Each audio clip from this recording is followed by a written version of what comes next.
All righty. That was nice. That was nice and pleasant and easy. Yeah, over 500. Here we go.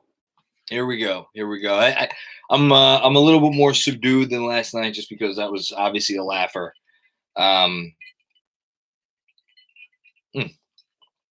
Just as nice. But big win.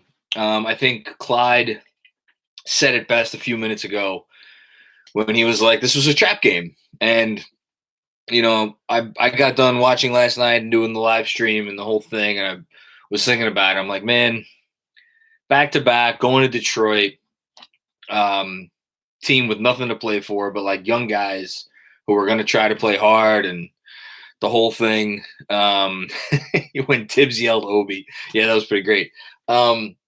I was a little worried about this game, and I was even preparing myself mentally. This is what we do as Knicks fans, right? We do mental gymnastics to prepare ourselves for the inevitable letdown. That's what I was doing. I was like, okay, even if they lose tomorrow night, it's okay. It's fine. The Pistons, they got some talent. It's not the end of the world. We could come back and still split the I don't have to do that. I don't have to do that because they went in against a really, really, really, really shitty team, and they didn't let them see the light of day on defense.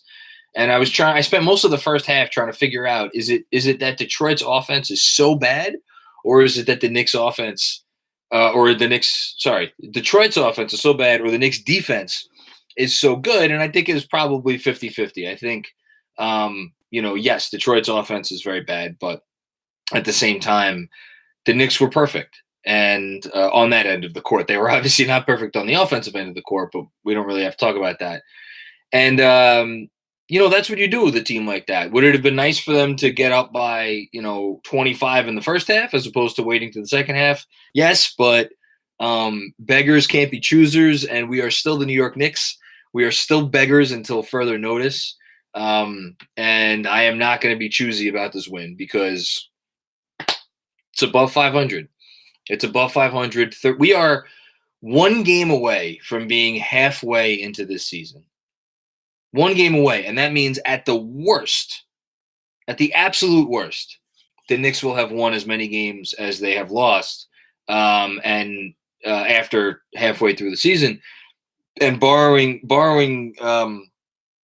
something crazy happening on Tuesday night against San Antonio, they will have outscored their opposition over the course of the first half of the season, which is just like, God, what planet are we on? And a few people have mentioned it already over the last week or so, trying to decipher the difference between this season and past years.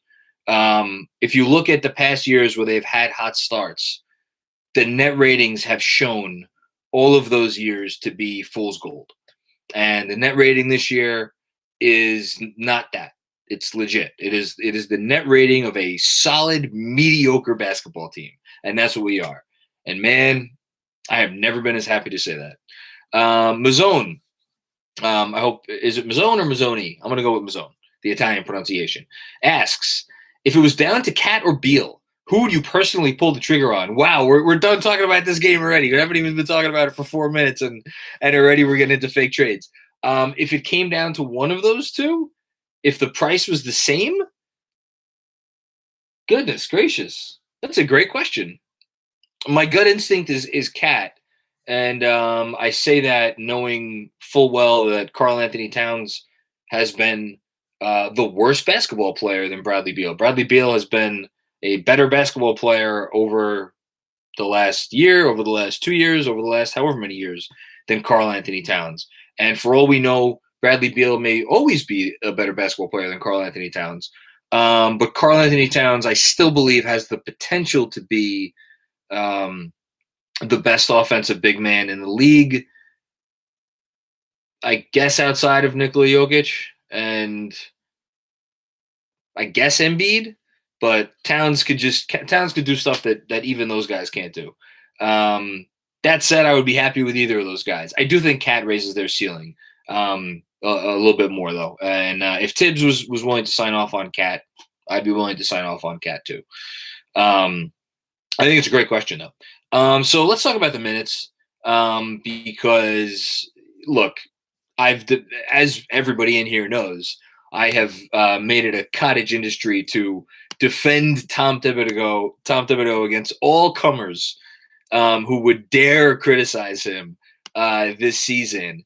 And even I have to say, like, look, why are you playing Julius Randle 37 minutes? Why are you playing Derrick Rose 32 minutes? Why are you playing Nerlens Noel 37 minutes? I understand wanting to secure the win. Garbage time is a social construct, Macri. Great comment from Overratedness. When was the appropriate moment to pull them? I guess you could say that he should have never put him back in, and he should have rode with the bench guys over the last 5-6 minutes of the game. I think it was 25. It got down to 21. Maybe it got down to 19. Can you conceivably lose a game up by 19 against this shitty team with 4 or 5 minutes to go? Yes. I just think Tibbs is a process guy. And if you're going to ask him to do something outside of his comfort zone, he's going to just be like, no. He's going to be like, I'm going to do things my way. I'm going to do what I believe. And he does not believe that playing a guy 37 minutes versus playing a guy 32 minutes makes one bit of difference. That's Tom Thibodeau. Is he right? Is he wrong? I have not the foggiest fucking clue. If you want to get on him about it, I'm not gonna get mad. It's a completely valid criticism, and that's all I'm gonna say about that. Benji, Issei, I hope I got that right. Appreciate everything you do, John, on a nightly basis. You've made the season even better than it already was for all of us. I feel so bad when people put compliments in the super chat. I appreciate it though very much. Thank you so much. I love doing this. I'm the luckiest guy in the world that I get to do this. Okay. Sincere the Genius. We need to beat the Spurs and Toronto needs to lose to the Pistons. Sure, why not? I would love to beat the Spurs. If they beat the Spurs and then beat the Pistons again and they go into the break at 20-17, you want to see an apeshit Jonathan Macri come on here and say some really wild and wacky stuff? Let them get to 20-17, and then you'll hear me say just some outlandish things. Jeremy Chase, loved Breen's story about Kobe saying Randall is Lamar Odom in Zach Randolph's body. Dude was so smart. Yeah, somebody passed along a tweet or a video or something to me a week or two ago with that story, but it's true. I mean, Lamar Odom was, and I think I put it in the newsletter recently, points, rebounds, assists. There might have been one other stat. In any case, it was with RJ Barrett under the age of 20 or less, and Odom was on the list along with like 10 other guys. Odom was a really unique player, and I think Lamar Odom as a comp for it kind of works for Randall. It kind of works for Barrett too, because they're both kind of funky. But yeah, great story. Let's see, Michael Aaron, always with the super chat. I appreciate you, Michael. I'm admittedly an unabashed RJ stan, but he was up to 34% from three coming into tonight, including those 2 dry spells. Yeah. I tweeted it out, I think like 1 a.m. yesterday, or today, as it were, that since the first of the year, RJ Barrett is shooting like 40% from three, or 39 point something. And he is in the company of guys like really good 3-point shooters, really, really good 3-point shooters. He's there. He's making open looks. I think it absolutely warrants a revisitation of the discussion about his ceiling. If he's going to be a 3-point threat, even if it's a standstill 3-point threat, it doesn't need to be an off-the-move threat. If he could just hit 40% of his open threes, it just makes the conversation about building this team moving forward so much simpler. We don't have to worry about, well, wait a minute, what if you need to always put the ball in Barrett's hands to make sure he's the most effective version of himself? Let him be the guy who hits open threes, and he's, like I used the term last night, he's a garbage man on offense. He gets his occasional other stuff here and there. And he's figuring all that out, and it's great to see. What do we got? Someone had a good comment. Macri, you saw it get chippy with IQ and DSJ. The only chippiness that I noticed was the Randall Tech at the end there with Sadiq Bey. Sadiq Bey, there's no quitting that dude. I'm happy with Emmanuel quickly, but kind of wish he was a Knick. He's really good. Delsky, due to the heavy second half of the season schedule, with heavy emphasized correctly, do you think that the front office is going to feel pressure to make a solid move before the deadline? I don't think the front office, my own, this is just my guess. I don't think the front office is going to change how they look at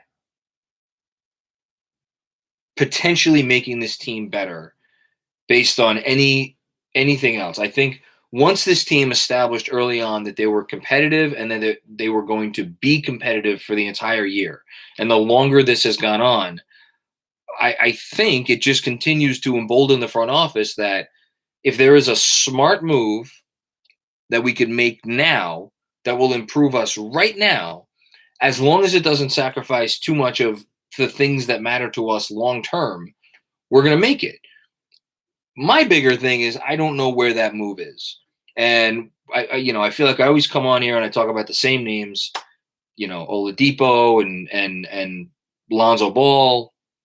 Like, I don't know. I more and more I don't want them to trade for Victor Oladipo, unless it's going to come at an extraordinarily low cost.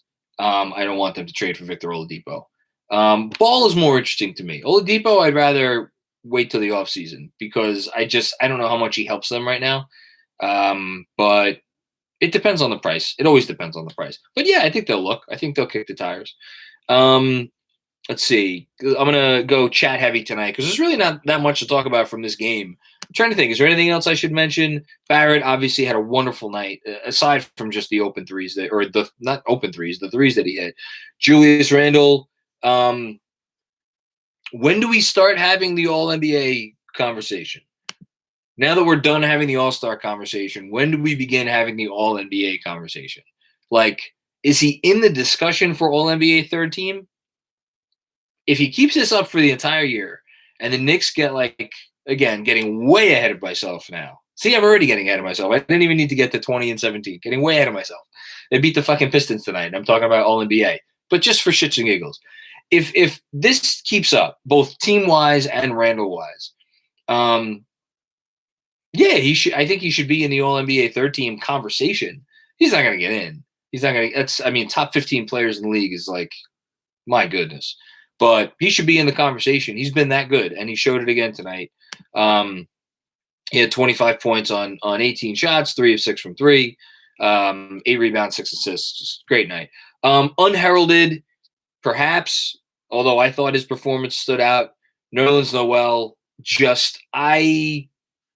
in some ways, I think this was his best game as a Knick. You could give me last night. You could give me tonight. I think both of them were outstanding. I thought his defense all night. I thought his boxing out. I thought his veracity on the boards was phenomenal. He's playing pick and roll beautifully. He's doing the right thing where he needs to be on offense. Everything you need Nerlens Noel to do, other than catch the ball, he's doing. So kudos to him. Derrick Rose played a nice game. Burks played a nice game. Toppin didn't really do much. And then, Emmanuel quickly. Nice to see him. He's, again, a little inconsistent. Hit a nice 3.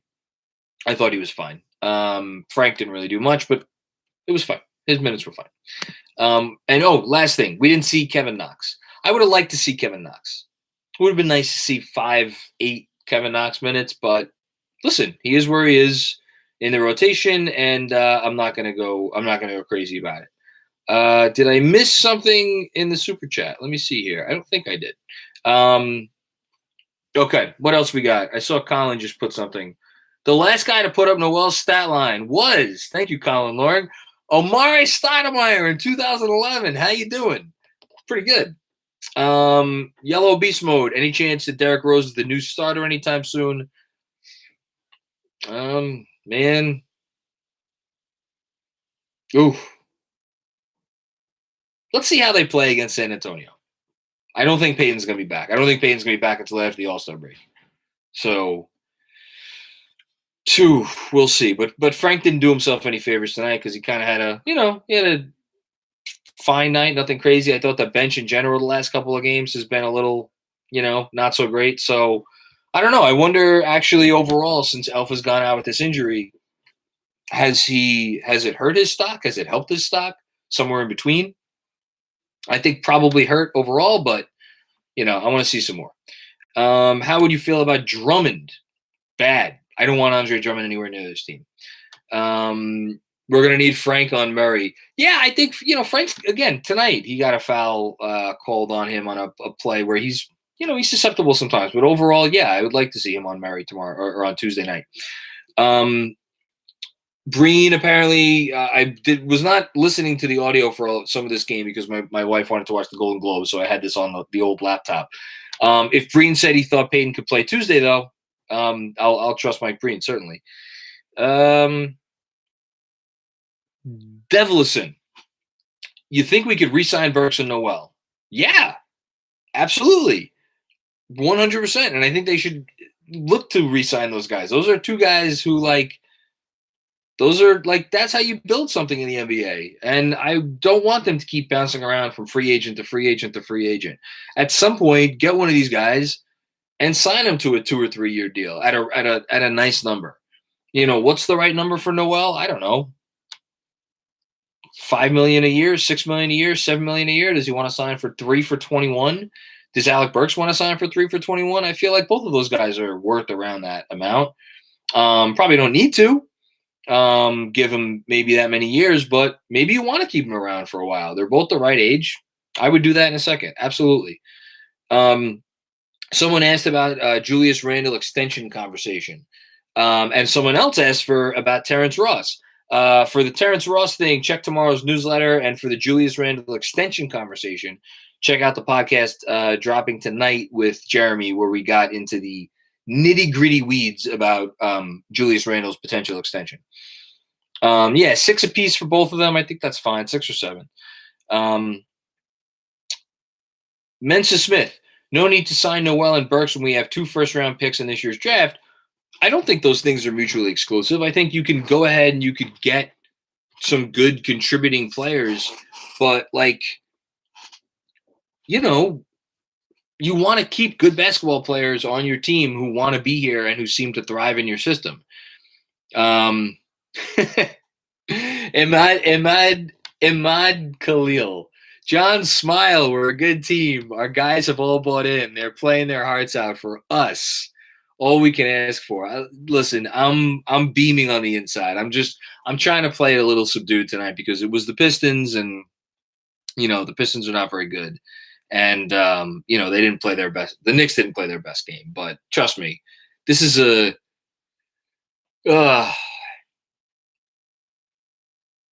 nice moment. This is a nice moment for all of us who have been around for a while.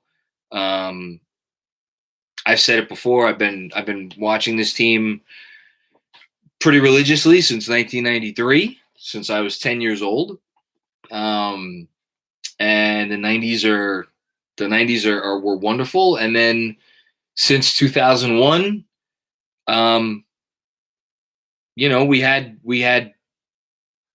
we had essentially 2 years. We had 2 years and parts of a few other times, but even those other times, I never 16, 17, 17, 18. 17, 18 was fun when Porzingis was going off those couple of weeks. That was fun. But it also felt like fool's gold. 16, 17 felt really like fool's gold. Fisher started off hot his first season. I don't know if you guys remember that. But, that the team just wasn't really – they didn't have the team. This feels better than all of that. The only season that it compares to this is 2012, 2013. And 2012-13 was so special because it was so unique in that you knew that wasn't going to last because it was Jason Kidd. It was, kind of an older Raymond Felton. It was Tyson Chandler on the back half of his career. It was, yes, you had Shump here. Yes, you had JR here. But it just felt, Sheed, Kurt, Camby, those guys were all on the bench. There was something about that year that was like, let's see what we could do this year. It did not feel 2012-13 to me, did not feel like the beginning of something. It felt like a special thing that was happening in that moment.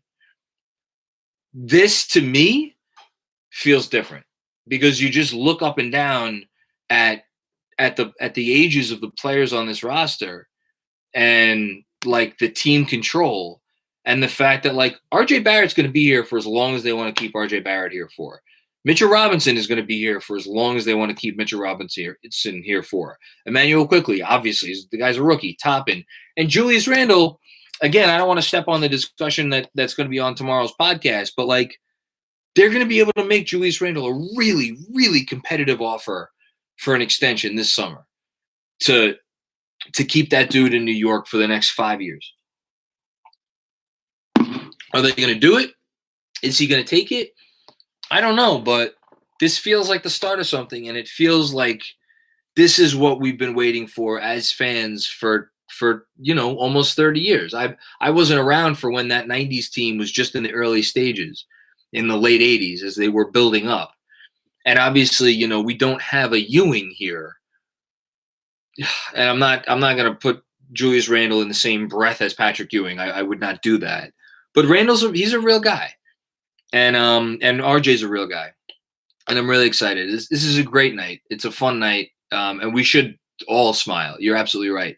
Michael Aaron, comment. At the end of last season, imagine I can't even get this out with a straight face. At the end of last season, imagine someone telling you we were over 500 midway through next year, and Randle is an all-star. Pinch me, I'm dreaming. Yeah. I think that's really what makes this, for me, there's a part of me that it still doesn't feel real because last season, I think I said it probably, the beginning of last season was the most painful year since the Isaiah Thomas years. It felt so hopeless because I, unlike a lot of people, I bought into all the media narratives about this is the worst organization in sports. No one's ever going to look at this thing and not think it's a fucking laughingstock. It was a joke what they did this summer and how they got to this point and all that. And I listened to all of it, and I know I wrote every day about like, listen, we got to fight on and believe that good things are on the way. But deep down, I was like, shit, maybe, I don't know. Maybe it's just, we're just snake bitten. And that was a year ago. It was one season ago. And now we're here. So, all right, sorry. I went on a rant there for a while. I apologize. At me bro show. Question for all Knicks fans and pundits. Out of all the available power forwards in the league, who would you rather have than Randle, hands down? I'm going to end the live stream answering that question because I think it's a good one, and I want some time to think about it. Jonas Ploud, hypothetical, how many more wins would the Knicks have with CP3? What are we, 18 and 17? Shit, that's a scary thought. 7, 6, 7, we'd be, I don't know, would we be third in the East? I think that's fair. Well, I'll start when he gets back. I have no idea. Let's see. Randle is stealth, raise the ceiling. He's going to keep getting better. Someone saying ordinary kiddos. I'm really disturbed about the starters finishing. I don't know if I'd use the word disturbed. Perturbed, maybe. Annoyed. That would be my. What about a trade for Devontae Graham? Question from Carlos Matos. I love Devontae Graham.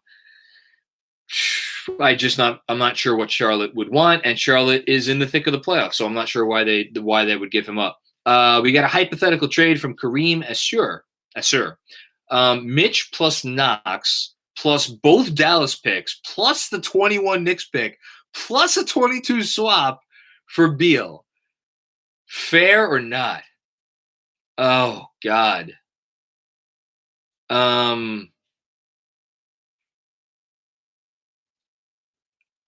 not enough. It's not enough. That if you're Washington, you got to get you got to get a wing or a guard that you could depend on as like a legitimate building block for you. So, I don't know, Quickly or Barrett would need to be in that trade, probably instead of Knox, or probably instead of Mitch. I don't know why they want Mitch. Let's see what else we got. Your boy Benz. How you doing, man? Best free agent pickup in the league this year. Coach Tibb, hand down. Hold on, I want to look at the standings right now because I would like to have a very quick conversation about who else is even in the running for Coach of the Year. So right now, Philly is 22-12. I do not think Doc is in the running based on that record. Brooklyn, Steve Nash, all due respect to him, not in the running. Bud, absolutely not. Nobody in the East is even close. In the West, Utah, Quinn Snyder's the front runner. Neither LA coach is in the running. Monty Williams, I'm sorry, you're doing a nice job, but you just got Chris Paul. You're not in the running.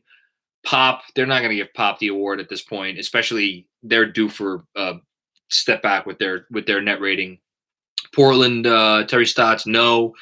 Mike Malone might not keep his job to the end of the year at this rate. Kerr, no. Rick Carlisle. Let's give it to Rick Carlisle. It's a shame they stuck him in that situation that has nothing to do with. Yeah, so I think it's a two-man. Borrego. Somebody mentioned Borrego. That's fair. Borrego's done a nice job, but you know what? They got Gordon Hayward in the offseason. They added him. They got probably the rookie of the year in LaMelo Ball. Rozier's having a fantastic season, but obviously Borrego has a lot to do with that. Right, Ryan Saunders. Yes, give it to Ryan Saunders. I think it's a two-man race. I think it's a two-man race between Quinn Snyder and Tibbs. So, and I think probably Borrego, you could put Borrego third. Van Gundy, I gotta see the Pels turned around. I really don't even know who I would put third right now. I get maybe Pop actually.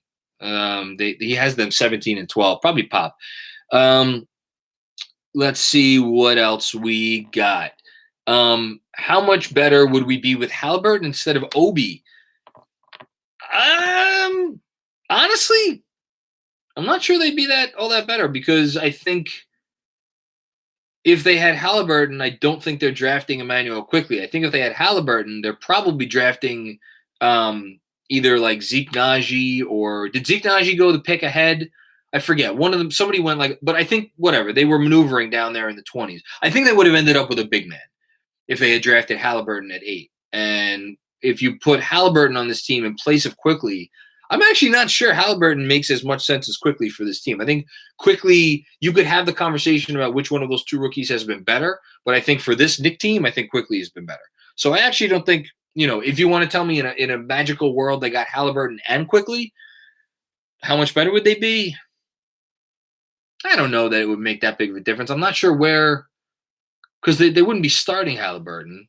So you're going to have Halliburton and Quickly come off the bench alongside Burks. I don't know, maybe a win or two. I don't think it's that big of a deal. Let's see. Get SGA from the Thunder. I do not think the Thunder are trading SGA. Zach LaVine. I would love Zach LaVine on this team. Not happening, I don't think, but I could be wrong. If Quickly went 8th and Obi went 25th, it would have made much more sense. Yeah, look, I'm reserving judgment on Obi. I want to see a little more. That's all. I'm not gonna talk. Because here's the thing, Obi's doing enough of the stuff that I thought Obi would not be able to do. I think I'm probably, if I'm not in a delivery room, my plan for Tuesday's newsletter is to highlight some of the Obi stuff on defense tonight. I thought he had some really nice moments on defense. I think he had some rough moments on defense. But I think his defense, as much as anything, gives us reason to be hopeful. I think the offense is going to come. What else we got? All right. The Knicks are in the building, and we are here to stay. Good comment from Coffee Shop. Knox for Cam Reddish. Atlanta says no. JJ Redick for cash considerations. Not sure New York uses their cap space just to take on JJ Redick. Missed the super chat. What? Where did I miss the super chat? What did I? Hold on, let me go scroll back up. Oh, sorry, I did miss one. Thank you to my lovely wife for noticing that, and I did not. Pregoj, longtime fan of the pod, first time tuning in live. Thank you for tuning in.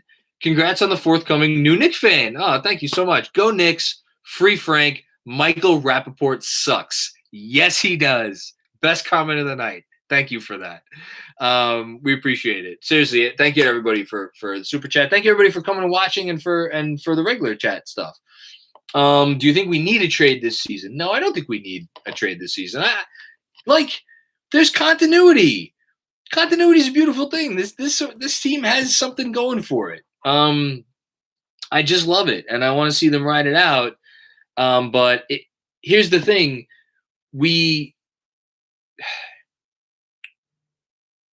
at some point we're going to get to the point where we're like, ooh, if the Knicks get in the playoffs, can they do any damage or this or that? No, they can't, because you can't be the 25th ranked offense and expect to really do anything in the playoffs.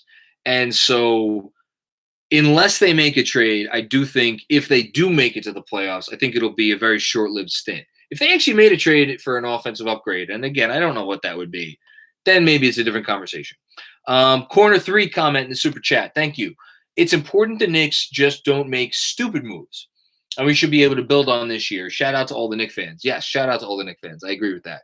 Yeah, I don't think they're going to do anything stupid. I really don't. And I think to that point, I think they are going to really protect and value the Dallas pick this year.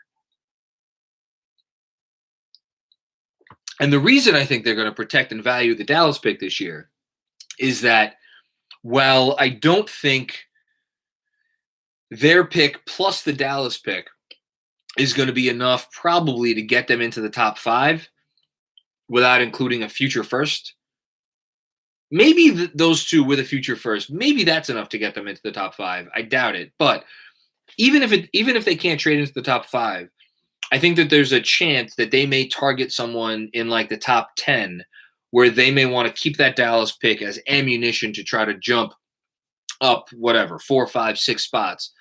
And that's where I think this draft could get really interesting because, yes, we know about the top 5, but I think there's some really, really, really interesting guys in the second half of the top 10. You know, guys like Keon Johnson. Book Knight had a really nice game again. Some other guys who I like. The Wagner kid's really good. I finally watched Michigan. The Wagner kid is legit. There's other guys. We don't need to talk about them right now. But Springer, I want to get more of a read on Springer. I still don't have a great feel for him, but I like Springer. I like a lot of these guys. Zaire Williams looks the part. Lots of dudes. Cooper, yes. Moody, yes. I don't think they would trade up for Moody though, because I don't think Moody. I think they would trade up for a guy that they were like, okay, this guy could be a foundational, like top 3 piece for us. And I love Moody, but I just don't see him as that. What do you think of Buddy Hield for Reggie Bullock and 2 second-rounders? Hell no. I don't want anything to do with Buddy Hield. No offense against Buddy Hield. I don't want to pay that dude $20 million over the next however many years. Jared Butler, if they stay put. Kispert, yes. All these names. It's a great draft to have 2 picks in the top 20 in. James Argilagos, J-Mac, do you think Malik Beasley would be an upgrade for us at shooting guard? I've watched the Wolves enough this year to feel like Malik Beasley's a really good offensive player. I have not watched them enough to want to have an opinion about his defense and whether or not his stats are the type that are really helpful towards like winning games. There's also the matter of the fact that he, I believe, has a 12-game suspension that he needs to serve this year. So I think there's a safe bet that a Malik Beasley trade is not going to be happening during the season. Maybe in the offseason. We'll see. Okay, a couple more, and then I'm going to get out of here because I do have a newsletter to write for tomorrow. Jonas, again, can we just stop debating over our young player ceilings? We are seeing someone blossom in year 7. Anything could happen. I think even the better example of that, Jonas, is RJ Barrett. Jonathan Wasserman had a comment on Twitter earlier about how let's stop making snap judgments after a month or 2 months or even after someone's rookie year. Let's wait and see how the guy looks after, 100 games. Obi Toppin's played 30 games, 35, whatever it is. No, 30, not even. I think tonight he may have crossed the 300 minute threshold as an NBA player. So let's give him time. Good comment. I like that. How big? Oh man, DeJounte Murray. Ooh, I'd love DeJounte Murray. I'm not sure if he's what ails the Knicks though. Kevin Zwicker, J Mac. The Knicks are actually good. They're really solidly mediocre. I can't say they're good yet. I can't say they're good. I need to see them be a top 20 offense before I say they're good. Okay, we're gonna end it right now with the where does Julius Randle rank on the league power forward in the power forward depth chart? Thank you, Andrew Claudio, my wonderful producer, for reminding me that I put off that question. Okay, here are the power forwards in basketball who are definitively better than Julius Randle. Kevin Durant plays power forward, so Kevin Durant. Giannis Antetokounmpo. Is Jimmy Butler a small forward? What does the chat think? Is Jimmy Butler a small forward? Or a small forward or a power forward? Give me some answers. I think he's a small forward still. I'm not considering Jimmy Butler a 4. So Jimmy Butler's not in this conversation. Jason Tatum's a wing. Jason Tatum's not a 4. He's better than Sabonis. He's better than any of these other shitty. Okay, so we have Durant, Giannis. LeBron James is a power forward. Kawhi's not a power forward, and neither is Paul George. Those guys are wings. Those guys are 2-3s. Well, whatever. AD. So whichever Laker guy you want to stick as the 4, that guy's better than Julius Randle. You're not getting both of them though. Siakam is. I take Randle over Siakam. I think Randle has more shot creation than Siakam. He's not the defender that Siakam is, but I think he's a good enough defender to offset, the discrepancy between the two. Hold on, I'm just going down the standings. He's better than Porzingis. Zion. So I'll end it with this. I think right now, today, Julius Randle he's better than Jaren Jackson Jr. I think Jaren Jackson Jr. is a better trade asset. Someone mentioned Bam. Bam's a center to me. So, no, not Bam. I think Jaren Jackson Jr. is a better trade asset than Julius Randle, or a better NBA asset, but I think Julius Randle's better. So I guess it comes down to him and Zion. Cat's a center. So Giannis, KD, whichever Laker you want to put as the power forward, and then I think it's between Zion and Julius Randle for the 4th best power forward in the league. I have to go Zion. I mean, Zion is unguardable. He's doing some distribution. He's handling the rock. He's running their offense a little bit. But man, Randle's close. Randle's really close. And actually, in fairness, defensively, it's not even a conversation. It's not a conversation because Zion has been abysmal on defense, and Julius Randle has been actually really good. I missed a super chat from Mensa Smith. Randle is 11th in VORP and 4th amongst all forwards in the NBA. Yeah, he's obviously better than Zion defensively. I don't know. Maybe I really should give it. I can't say Draymond. I cannot say a guy that is averaging 6 points a game is better than Julius Randle. I'm sorry. I love Draymond Green, but he's not better than Julius Randle. Not this season, at least. I mentioned Giannis. Yeah. Okay. So 4th, 5th, something like that. I really am gonna think about the Zion thing. This is what I'm gonna go to sleep tonight thinking about. Who's better right now, today, overall, full game, the whole package, Zion or Julius Randle. That's a man. It feels like such a homer thing to do to say that Julius Randle's better, but